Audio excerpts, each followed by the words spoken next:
বিসমিল্লাহির রহমানির রহিম। আপনারা জানেন আমি তারাকান্দা থানা তারাকান্দা উপজেলা গালাগাঁও ইউনিয়নের কারণীকান্দা গ্রামের বাসিন্দা। আমি আমার নাম মোশাররফ হোসেন। তাহলে এখন বর্তমানে আমি অনেক পরিস্থিতি খারাপের ভিতরে আছি। বর্তমান চেয়ারম্যান কোনো সুযোগ সুবিধা না করে, কোনো ব্যবস্থায় আমাকে হয়রানি না করতে পেরে সে একটা মিথ্যা আমার নামে একটা মিথ্যা অভিযোগ তৈরি করছে। সেটা হলো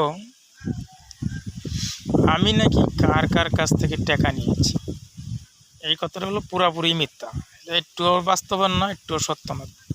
মানে তার যে একটা দল, তার যে একটা চ্যানেল, তার যে একটা পার্টি আছে, তার যে একটা গ্রুপ আছে, এই গ্রুপের মধ্যে নাম দেয়া একটা লিস্টি করছে আমি কার কাছ থেকে টাকা নিয়েছি, এত এত এরকম। এটা আপনি বুঝেন, আপনারা তো বুঝেন, আপনাদের যেমন একজনের কাছে যে আমরা টাকার লেনদেন করে থাকি,